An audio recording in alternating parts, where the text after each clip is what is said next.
Man, I really want to review something like Odin Sphere, but I don't know what to review yet. Not that one. That'll work.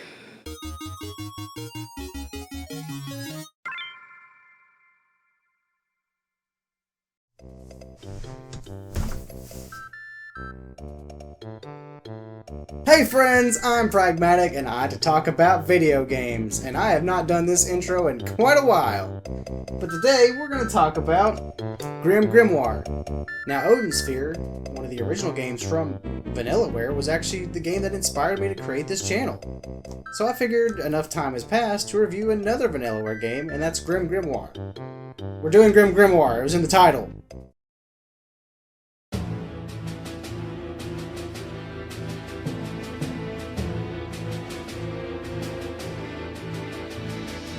GrimGrimoire was developed by Vanillaware and published by NIS in America and Koei in Japan. While Odin Sphere had been the first game in development, this game technically released first, making it the true debut. Vanillaware was new at this time, so there are similarities in both games, like the artwork and music being identical, but the gameplay altogether is different for both games. The story has our young student of magic, Lilith Blonde, starting her enrollment in the Silver Star Tower, a former evil archmage's lair turned magic school for budding magicians. I don't know what made the founders say, hey, you know what this evil lair needs? Children. But here we are. Over the course of 5 days, Lilith is counseled by many talented teachers, all proficient in their own types of magic. Magic such as alchemy, sorcery, glamour or nature magic, and necromancy. She learns to summon and command various types of creatures belonging to these categories, and her quick learning nature grants her a lot of praise. It is at this school that she meets lots of different teachers and students with an array of unique personalities and ambitions. But it is on the 5th day that Lilith learns that the seal holding the once powerful Archmage has been broken, and now chaos has been unleashed in her new school. On the 5th day, everyone Lilith has met and interacted with now all lay slain, until she herself is face to face with the powerful sorcerer. And in one fell move, Lilith herself is slain. Listen, the bells of your funeral. I only got here 5 days ago. How could this happen? Until she isn't.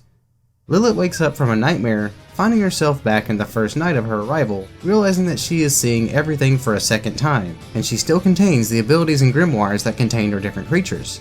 Armed with this new knowledge and a premonition of things to come, it's now up to Lilith to talk to all the different teachers and students, learning more about them, all to find out just who broke the seal, and to prevent the calamity that takes place on the 5th day. So basically it's like Groundhog Day meets Magical Girls, except without Bill Murray, I guess. Each grimoire Lilith picks up teaches her a new type and level of magic. Her first lesson is with the magic of nature, teaching her to command elves, fairies, and unicorns, among other mystical beasts. While each type of magic does have its share of weaknesses and strengths, they all kind of play out in the same way. GrimGrimoire plays as a real-time strategy kind of tower defense game, the usual goal being to destroy the enemy's runes before they can destroy yours. Each magic has creatures all with specific purposes. An example of this would be that the elves can claim mana crystals and mine them, bringing them back to their respective runes and increasing your mana count to summon more powerful creatures or defense towers. Each type of magic has a few books that give you access to other things, like defense towers that can attack enemies should they try to invade your area, and bigger creatures, or magical creatures to give yourself a status advantage. Generally, you'll be facing the same creatures you can summon, and it's up to you to find out what you need to summon to counter what the enemy has. For example, creatures summoned through necromancy have a good advantage over creatures summoned through sorcery, as they are generally physical attackers, something that is mostly ineffective against astrals. But nature-based creatures can plow right through astrals, so it's all a diamond rotation of weakness and strengths. Though stronger creatures from a certain type of magic might have a move that could damage other creatures they might initially be weak against. It takes a little bit of getting used to, but you'll pick it up quick as you get the rhythm of mining and summoning. The overworld of each battle is pretty simple. You'll have to move your units around to find out where your enemy is coming from, as any area not occupied by your army is basically covered in darkness. I actually don't care for this aspect, as it leaves you mostly running around the map. I'd find it more forgiving if places you travel to stayed lit up, or if you could have your way of keeping areas lit. But it seems that they wanted the player to slog around through the dark. But once you find your rival army, make sure you take note of what they are summoning and what magic class they belong to, because that will be your next plan of action. GrimGrimoire has this weird combination of having to do everything hectically, like summon things and fight things that are coming your way and finding these new things, and also doing nothing as you're just waiting for things to arrive. Being both a real-time strategy and a tower defense game, you'll be doing a lot of summoning to fortify your runes and creatures, whether it be by summoning creatures, defense towers, giant creatures, casting spells on creatures, or making different kinds of runes to do different things. You'll find yourself busy, but also kind of just waiting around for everything to finally finish summoning. This won't last long, however, because once you feel you're strong enough, it's time to search for the enemy, as well as keeping some units back in case of attackers from other directions. Each battle will have you figuring out whether it's better to summon a bunch of smaller, weaker units quickly, or save a little mana for a larger, heavy hitter. Factoring in what types of runes to make, what categories of runes to make, summoning costs, tower defenses, and casting magic with each character, there are endless possibilities in terms of gameplay. The opponent's choices will kind of force your hand in terms of which type of runes you need to use, but if you're feeling confident of finding yourself pushing back the enemy, your option is always there. Those familiar with Vanillaware know their games are usually glossed up with artistic detail in many forms, and GrimGrimoire is no exception. Completing a battle always feels like a treat because you're rewarded with gorgeous artwork, well done voice acting, and a fantastic soundtrack to top it all off. The amount of detail worked into every character is so pleasant, and with a nice glossy color palette to complement it, you really can't go wrong. I personally feel like taking in all the cutscenes with their masterfully crafted works of art can be just as rewarding as playing the game itself. The voice acting is pretty great, especially for being such a fresh studio and considering the time. Voice acting was still at this hit or miss kind of area, and Vanillaware games seldom disappoint in this category. Each character sounds unique, but I will say that some characters sound a little better than others. Necromancy is a holy magic, and yet it is categorized as a dark art. Who could that be so late at night? A scary ghost witch, perhaps? Is it Margarita? But how can it be? The music is top notch as per usual. Hitoshi Sakamoto once again knocks it out of the park with his compositions. Mixing a whimsical sound font of chimes, bells, and next to no traditional percussion, Sakamoto keeps you hooked with one track after another. All this goodness tightly packed together is almost enough to distract you from the odd pacing. Almost. A story rewinding every 5 days can be difficult to write, and I definitely get that, but the twist, drama, and even the pacing can all be a little jarring. GrimGrimoire has this weird affinity for trying to misdirect you at almost every cutscene.